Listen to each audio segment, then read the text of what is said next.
Hey everybody, this is Jordan with the Crohn's Bedroom Podcast. Thank you for joining me today. I am joined by my amazing co-hosts Renika Wood and CJ Cabrera. How are you both doing today? Excellent. Doing great. Awesome. Thank you, and we are honored and grateful to have an amazing guest, Dr. Selvi Vasudevan. She is here to talk holistic Crohn's and all kinds of cool stuff. How are you doing today, ma'am? I'm doing great, Jordan. How are you? Nice to meet you. Nice to meet everyone here. CJ, Renika.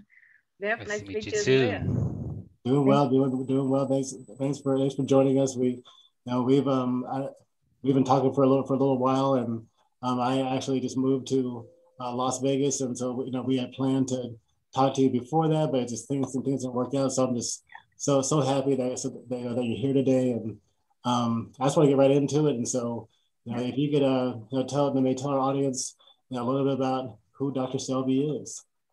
Absolutely, my pleasure. Yeah, as you might have guessed, I'm a medical doctor, but I think more importantly than that is the fact that I'm a Crohn's disease patient myself. I was diagnosed about 25 years ago. And before I finished college, I had two major surgeries. I had an ostomy and I came near death twice. Yeah, it was a lot. And still, that wasn't enough for me to have my wake up call. I was still, just really stubborn about my treatments and, like having different medications and the side effects, because I just wanted to get to medical school. I just wanted to become a doctor. I didn't really care what the cost was. And so I just pushed myself tooth and nail, right? And it would take not just multiple medications and side effects, but also about probably 4 or 5 more surgeries and me hitting rock bottom, losing my career, losing my health, and realizing that I was not willing to lose anything else to this disease for me to finally turn back around and say, I'm not doing this anymore. There has to be something I can do. And stepping outside of the box of, traditional Western medicine, what my training could teach me or what my doctors could offer me, and exploring alternatives. And then slowly over time, starting to get myself healthier, like really, truly, deeply healing, which took time. And then eventually I was able to get to remission. And then I started living life. And then I was like, oh my gosh, there's a whole life that I didn't even know existed. I could leave the house. Like I could meet friends. I could go to a restaurant. Like, shoot, I could travel. Like that was never on the radar before. And then I was like, oh my gosh, this is so good. Like, what if other people could have this too? How do I do this? So I went to school, believe it or not, for health coaching because I saw how much more of an impact I could make as a health coach than as a medical doctor. Cool. As a doctor, I got 10, 15 minutes with a patient to talk to them, treat, diagnose, prescribe, and send them on their way. As a health coach, I have like a good hour every single week to create change and start creating a trajectory. And so for me, that's just so much more rewarding. And so now I work really closely with women with Crohn's to help them to soothe their guts naturally so that they can regain their energy, regain their confidence, and finally enjoy life. Wow, that's awesome. Renika, go ahead. Yeah, I was saying that was awesome. Just hearing your journey, and you were on the journey of becoming a medical doctor and also having about inflammatory bowel disease. I'm sorry. Now I know you have a different approach to your medical regimen. What type of feedback do you provide to your clients that you work with who was going through these same challenges that you possibly have been through? Like, what kind of feedback and support do you give them? Well, I draw on all of my resources, right? And so, which is one way that my experiences as a patient have come in really handy too, because I can relate. And I can also kind of decipher through the medical jargon, right? So if they bring either a test result or my doctor said this, and what does this mean? Like I can help translate all of that, which makes life a lot easier for them. Yeah. So they know when to be concerned, when there's room to groove around with, that sort of thing, right? Say they come to me on medications. I want to reduce my medication, but my inflammation is all the way up here. Okay, we need to talk about that. You're not jumping off your medications tomorrow. There is a way to do this, that sort of stuff, right? As opposed to someone who might be newly diagnosed with very low inflammation. They're doing okay. We have more room to play around with more of the natural stuff first, right? So that sort of tailors my approach. Does that answer your question? Oh, most definitely it does. It does. Thank you for sharing it with me. I've never had a holistic approach to my medical treatment. I don't think I was even knowledgeable in that area when I was diagnosed in 2011, initially with ulcerative colitis, then transitioned to Crohn in 2015. I never knew about anything outside of biologics. That's it. I was provided with an oral medication initially that lasted for a week and a half before I was in the hospital for pancreatitis as a side effect. And then once you go to biologics, you can't go back to pill format per what I was told by my gastroenterologist. So I'm just happy to know that there are other ways of getting through the process outside of going through the medical route. So thank you for sharing that. Of course, yeah. I mean, like in my experience, healing is just, it's multifactorial. Like there's the physical part, but then there's also the mental, the spiritual, the emotional, like all of those pieces play into it. And so I approach all of that because all of that played into my personal healing and into the healing of my clients as well. So it's never just one piece of the puzzle as far as I can see. Definitely. Thank you. You're welcome. Cool. Gordon? Yeah, so what's, so what do you think is the most rewarding part of what you do? Oh, without a doubt, seeing my clients transforming, like seeing them come to me. I recently was dealing with actually a gentleman with ulcerative colitis, right? And he came to me and he was just suffering in a lot of areas, right? He was like, well, I'm not so bad off, but I'm tired. I was a triathlete. I can't perform at that level. And he was making jokes, right? Like, like I have bloating, like, I'm farting and like whatever, like only us, we can make these kind of things, right? Totally feel you. Yeah, exactly. It's just like, all right, let's just let this, I got to show you my pen. This is my pen. I like that. That's awesome. That's nice. It's so cute. So he comes to me and he has inflammation in his joints and, all of this, right? And he was like, I just want to live. Like, I just want to live my life. I want to be active. I want to lose some weight. I want my digestion under control. Great. So we start working together. Not only does his energy start coming back and his digestion start calming down, his marital relationship started to heal. Like they were in a major rift on the verge of separation. That started to heal as he started to heal. His work opportunities started to open up. His chronic pain from a previous accident started to go away.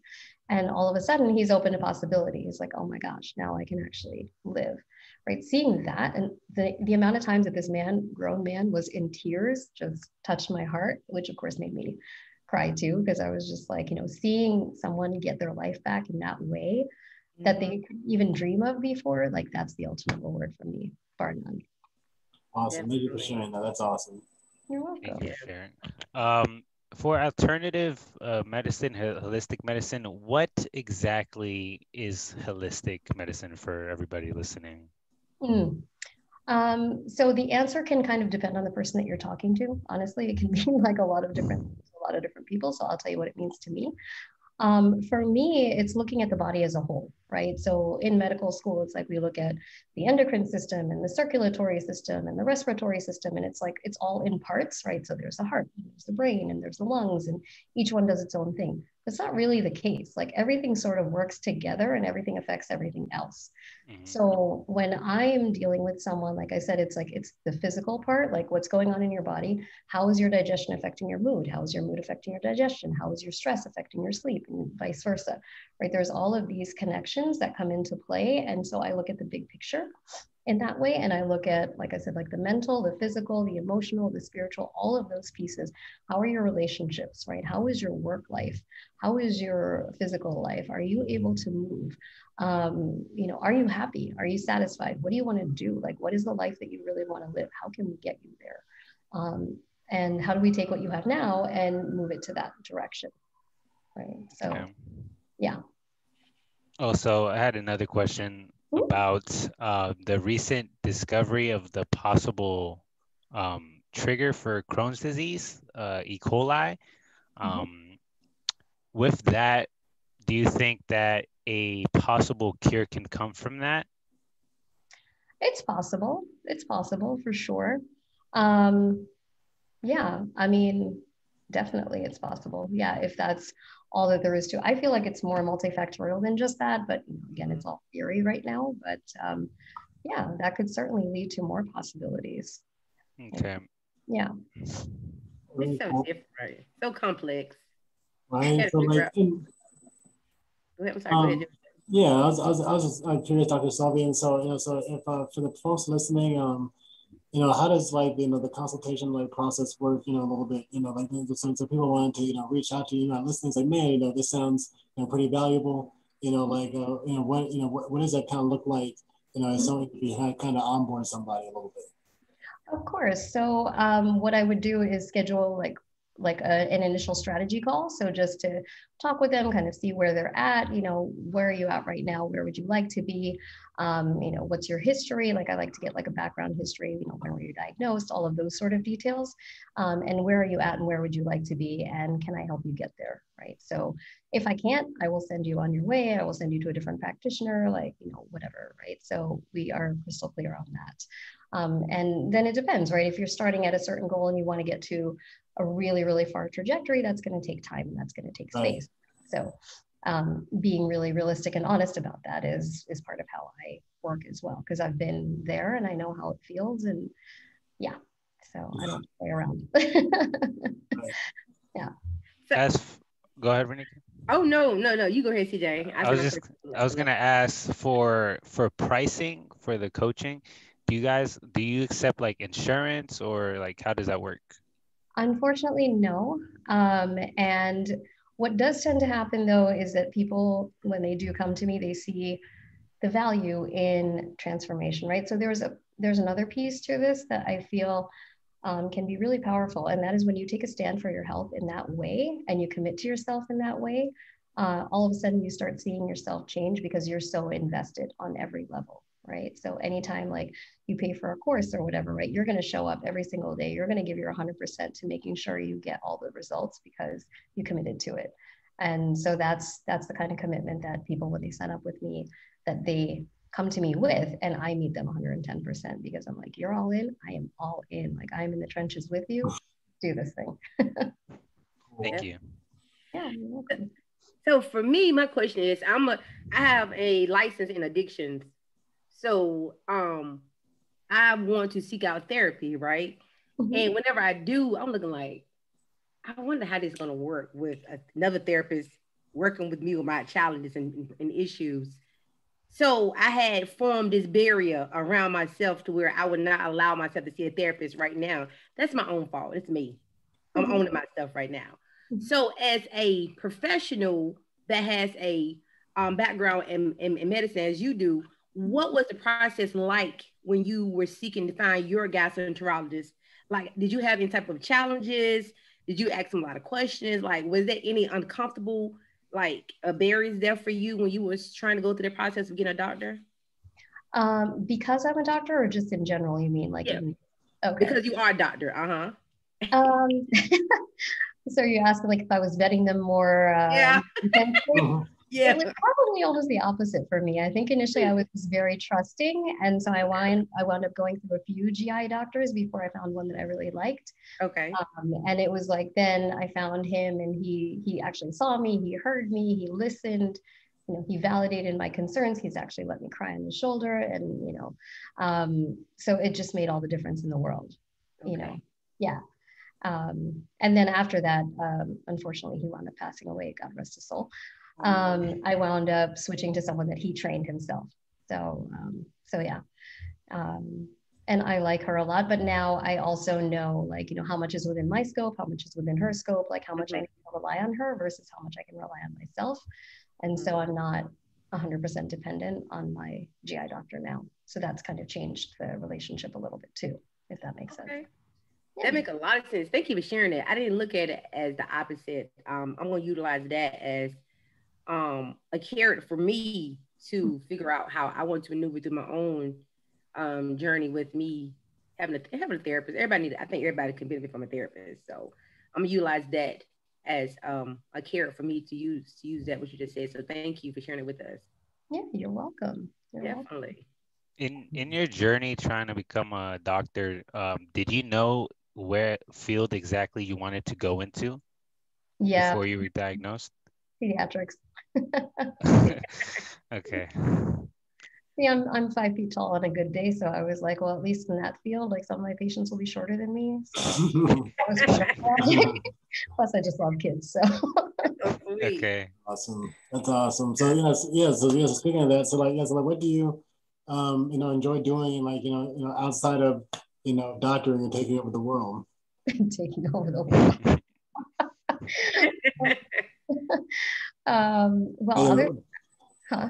Yeah, I was gonna say, yeah, just in general, like this, just I was just kind of curious, like, what do you like to do in your free time, outside, hobbies, all those kind of cool things. Yeah, of course. Well, I love to dance. Like that's one of my favorite things. Used to love hanging out with friends. Like, pre-COVID, I'm not able to see as many people as I would like, but that's all right. Nature is one of my all-time highs, like going to Central Park or Riverside Park, like playing with the dogs, that sort of stuff. I love cooking, baking, that sort of stuff too. Very cool. Yeah. Very cool. Is there, I guess, now that, the COVID is starting to lift up, is there, anywhere, like, if you could travel anywhere in the world, like, what, like, or is there anywhere in the world that you would like to go that you haven't been or anything like that? Oh my gosh. Yes, so many places. I'm like, the last trip I took was to Austin, Texas last January, and I'm itching. So I went to high school from there.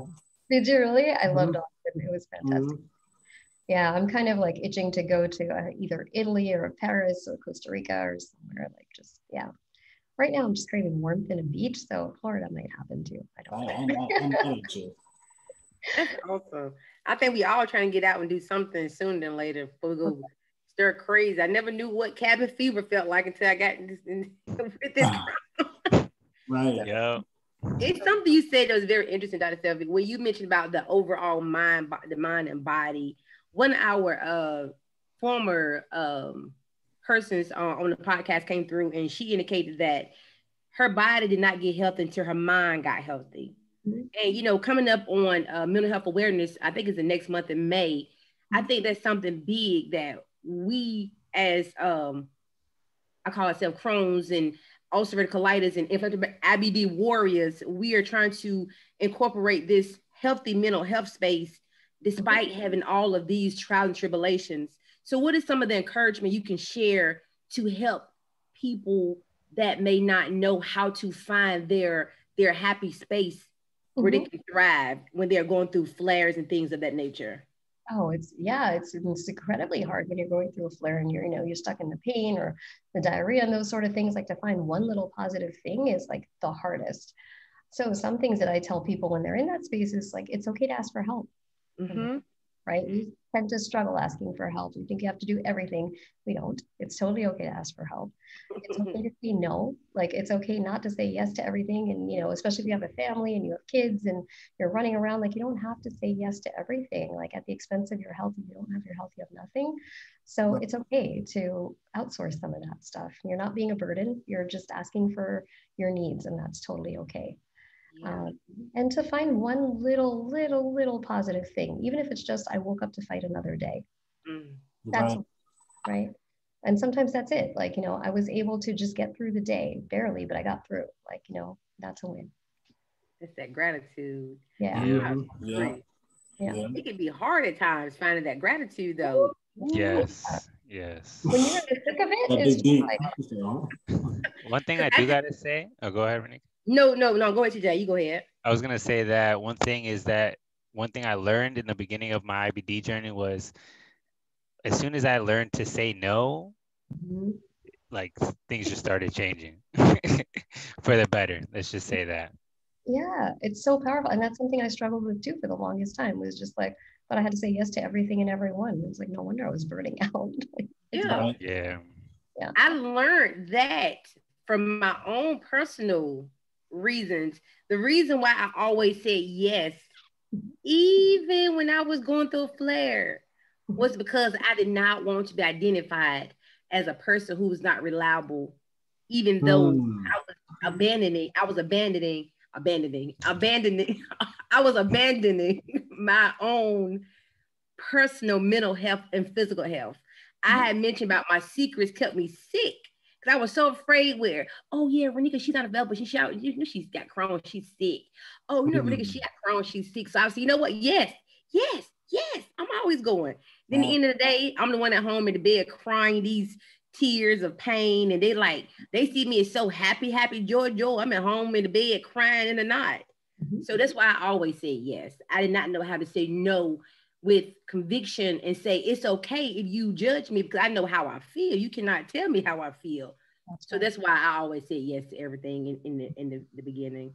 Yeah, no, I can totally relate to that. Like I remember literally driving to the hospital screaming in pain because I had to show up, because I had to be like everyone else, because I didn't want them to know what was going on. So yeah, I totally relate to that.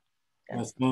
Same here. Like just listening to Renika say that, I was like, that's like almost meeting with tea. Like, I did not want to be seen, as a sickly person or whatever like that. And so, so I'm not necessarily like a yes man, but I'm gonna try to be as, like getting it done guy, and so like I don't want to be seen as somebody that can't be depended on, they can't be relied upon because I'm sick or something like that.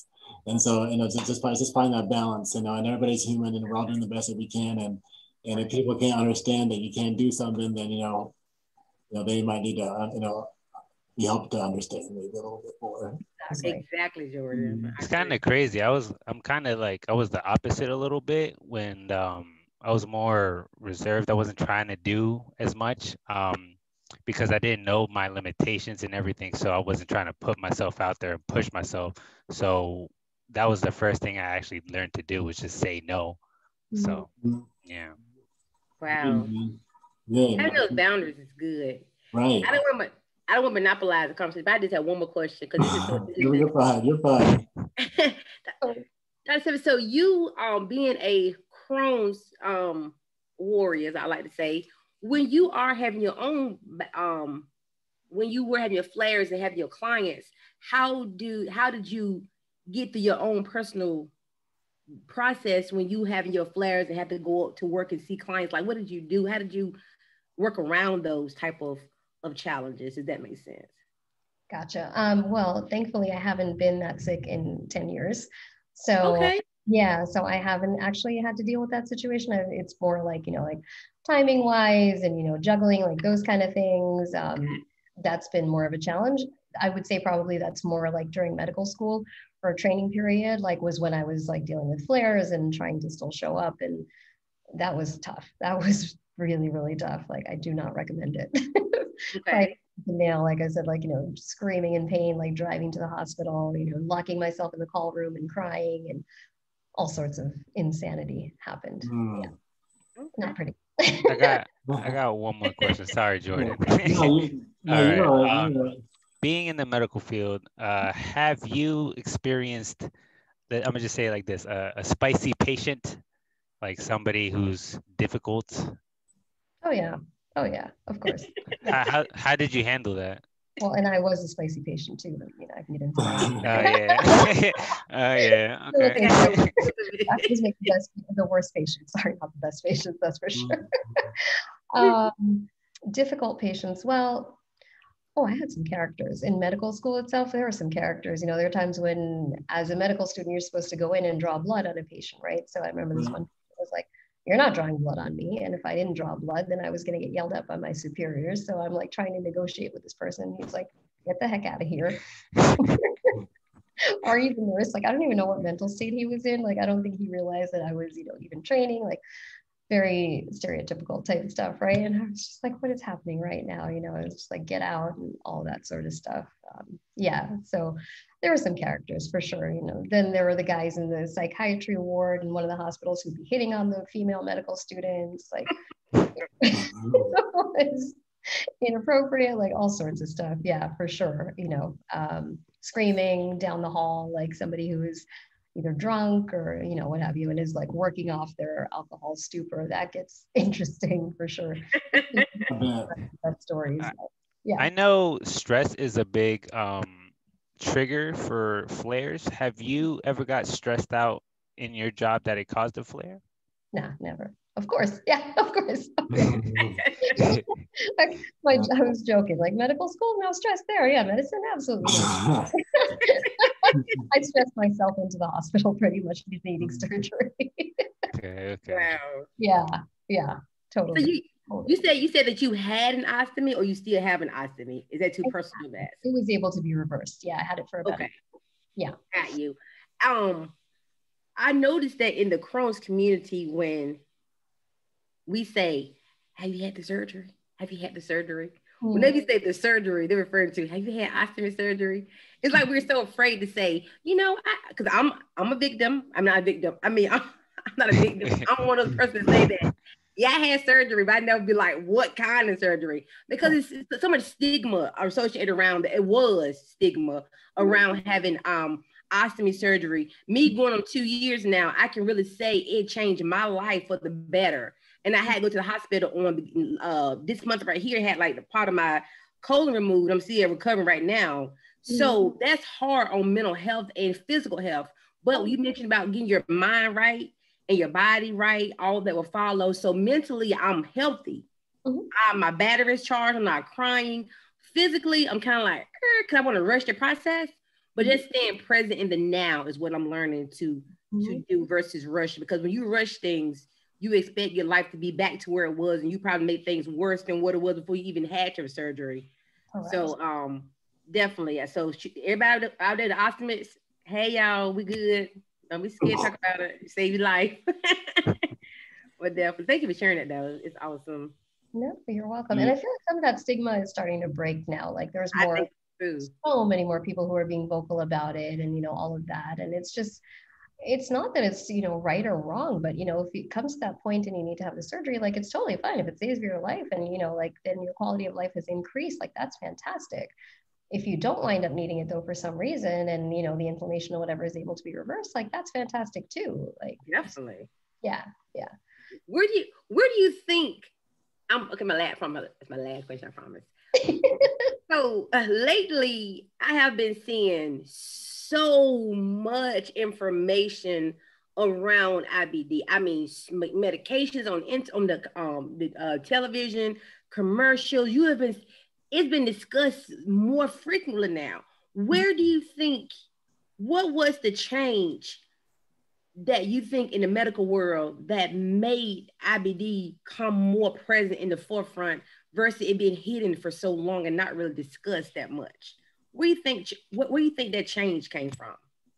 Interesting. I don't know if it's just like more patient awareness that has brought like the conversation more to the forefront. I feel like there's so many more patient advocates. People are more vocal about it than ever before. Like, when I was diagnosed, I never heard of it. I was like, what the heck is Crohn's disease? Like, what? Right. And so that's probably helped move the conversation forward. I know there's been a lot of medical advancements too, like with treatments and medications and things like that. So, it's good on the one hand, for sure. On the other hand, I deeply believe too, when you give the body half a chance and you give it the tools and techniques that it needs, that it can do deep, amazing healing work as well. So that's one area where I kind of struggle a little bit when I see a lot of the drugs and the stuff being pushed, right off. There's a time and a place, but it's a balance. And so I feel like, that's just kind of where I lie, is more like, let's work with the body as opposed to working against the body. And some of the medications can be really harsh, and the side effects and all of that. So valid concerns, right? So Thank you. Cool. Well, cool. Well, Dr. Selvi, I think we're about to wrap things up here a little bit. I guess my last question is, being a doctor, I just know from people in my own life, that it's no small feat to do that. And so for any women, young women out there that are thinking about following your footsteps, do you have any advice, that you think that might be helpful? The best thing that I could say is to keep your mind open, keep your heart open, and follow your heart. For me, I knew I wanted to help people, and it wound up taking a different path, and it worked out for the best. So there's no one path, right? So there is like the MD. So for the medical doctor, there's naturopathic doctors, there's homeopathic doctors, there's acupuncture. Like there's so many different areas of healing and wellness. And if that's what you want to do, is to help heal, I'd encourage you to explore those different areas and see what really resonates with you and with where you're at and where you feel like you can make the most impact. Follow that. Cool. And last but not least, where can people find you if they want to talk to you and connect with you? Yeah, absolutely. So my website is going to be the easiest way to find me. It's www.drselvi.com. So www.drselvi.com. There's actually a free starter kit, a free Crohn's starter kit on there that you can download. And if you want to talk to me, you can just scroll all the way to the bottom of the page, and there's a button that says let's chat, and you can click on that. That will go to my calendar and we can have a conversation. Cool beans, cool beans. And Jordan, I just love that you say cool beans. I just had so I'm bringing it back. I'm bringing it back. Somebody else told me that today. But somebody else told me that today that that they actually like me. I think that's funny. But and so for Crohn's veteran, for people that are listening, if you find value and you like what CJ, Renika, and I are doing, please like and subscribe to our show and become a member. Mean the world to us. We're trying to grow this show into a worldwide global impact type thing. And so we appreciate every subscriber, every like, every share. You can find us at www.crohnsveteran.com. We have an amazing Teespring store with Crohn's and colitis gear, so you can support us on there too. Get a hoodie, get a shirt, get a mug. We have a YouTube channel. We're on all the podcast platforms. Thanks for supporting us. We appreciate the love. And Dr. Selvi Vasudevan, thank you for your time too. Thank you. Thank you so much for having me. Thank you so much. Thank you. Thank you. Wish you nothing but success in everything that you do. Thank you so much. Appreciate that. You're definitely. Have a good rest of your evening.